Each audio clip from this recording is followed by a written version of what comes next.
Bonjour et bienvenue dans cette nouvelle vidéo. Alors aujourd'hui on va voir quelque chose d'important, en tout cas d'intéressant à connaître et à comprendre, c'est comment fonctionne une phobie. Dans mon cabinet en tout cas, je vois très souvent des personnes qui viennent avec une phobie, eux-mêmes déjà comprennent pas toujours ce qui se passe, mais en tout cas ils le vivent, et on va dire que l'entourage c'est encore pire, c'est-à-dire que alors, eux ils le vivent pas, mais alors ils le comprennent pas, et souvent on veut rationaliser les choses et on veut essayer de faire rentrer dans la tête des gens des arguments pour leur faire sauter leur phobie. Donc inutile déjà d'essayer de rationaliser avec quelqu'un s'il a une phobie. Par exemple, quelqu'un qui a peur des araignées, s'il y a une araignée qui passe à la télé, la personne peut ressentir de la peur et avoir comme ça déjà des signaux qui s'activent dans son corps. Pourtant, elle le sait bien, l'araignée elle est dans la télé, elle va pas traverser l'écran, voyez. Donc ça se joue pas à ce niveau-là, donc s'il vous plaît, pour tous ceux qui ont des phobies, que ce soit les araignées, les souris, la peur du vertige, etc., la peur de l'avion, enfin vous pouvez prendre n'importe quoi, s'il vous plaît, arrêtez de vouloir discuter avec les gens et leur mettre des choses dans la tête parce qu'en fait ça les renvoie à leur propre impuissance à ce sujet-là et ça fait pas avancer le sujet, au contraire. D'accord? Donc, qu'est-ce qui se passe avec une phobie? Donc, on a déjà vu dans une autre vidéo qu'on a notre conscient et on a notre inconscient. Et c'est surtout notre inconscient là qui va faire les choses. Lui, notre inconscient, il a qu'une chose, il a qu'une envie, c'est que tout se passe bien pour nous dans notre vie et il veut nous protéger. Alors, parfois, il est surprotecteur. Et on va le voir, c'est le cas d'une phobie. Une phobie, elle va arriver, soit elle peut avoir lieu par mimétisme, c'est-à-dire que j'ai vu par exemple que ma mère avait peur des souris quand j'étais petit, donc mon cerveau, bon bah, il en a compris que les souris ça fait peur et il l'a pris comme ça, pour argent comptant, d'accord? Par mimétisme, hop, il a pris ça. Donc ça peut être une première chose. Deuxième chose, ça peut être quelque chose de traumatique.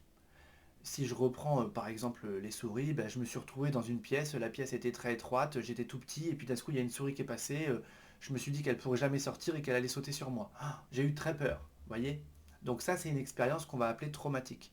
C'est pareil pour quelqu'un qui prend l'avion, ça peut aller bien pendant des années, puis un jour, bah, il y a un vol qui se passe mal, et le cerveau il va prendre ça comme expérience de référence. D'accord? Et qu'est-ce qui se passe? C'est que le cerveau, lui, il a qu'une envie, c'est de vous éviter la mort. Et dans son système, votre inconscient, à ce moment-là, il a cru que potentiellement, il pourrait en mourir. Et il s'est tout simplement dit, moi, je ne veux plus jamais revivre ça. Donc si je ne veux plus revivre ça, eh bien je vais mettre en place des protections. Et il a établi ce que moi j'appelle une liste rouge, c'est-à-dire que par exemple, si j'ai le vertige, il va me dire, faut pas monter sur un tabouret, faut pas monter plus haut que le troisième barreau d'une échelle, faut pas se pencher par-dessus une rambarde, etc. Et c'est surtout que cette liste rouge, elle est loin d'être rationnelle, elle également, parce que parfois il y a des paramètres qui sont inscrits dedans, on ne comprend pas pourquoi, mais l'inconscient, il a sa logique, il a son fonctionnement, et il a créé cette liste rouge.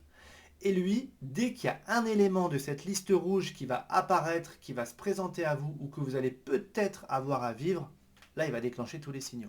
D'accord?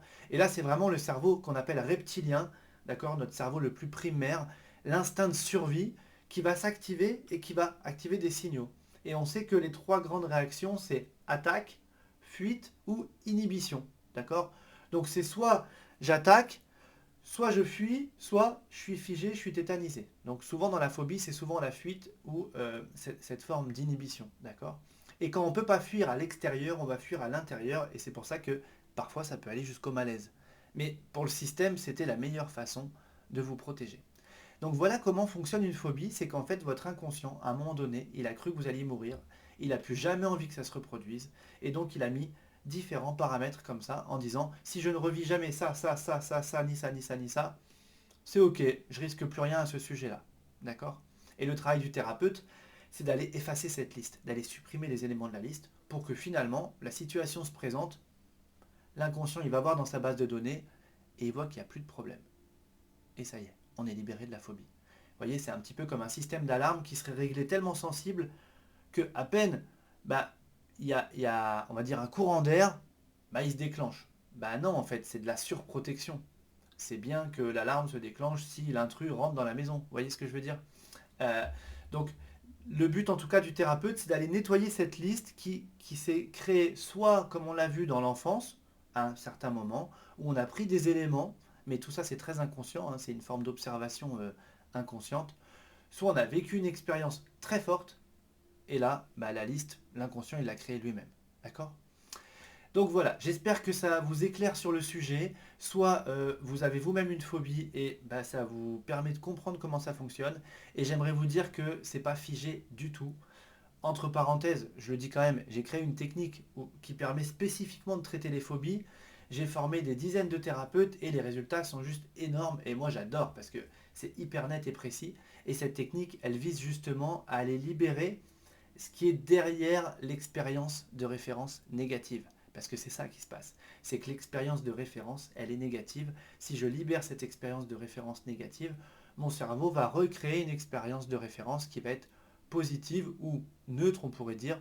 Et c'est là où il n'y aura plus la réaction et ça va se passer naturellement. Donc, vraiment, je veux que vous entendiez le fait qu'on n'est pas... c'est dommage de rester bloqué dans une phobie parce que, justement, on peut facilement s'en sortir.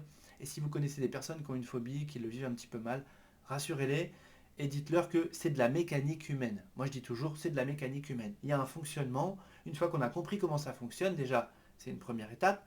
Et puis ensuite, on va appliquer des outils et puis on va réparer le système. On va juste faire un petit dépannage. Vous voyez, faut relativiser. Même si je sais que il y a des phobies qui sont quand même très très très fortes.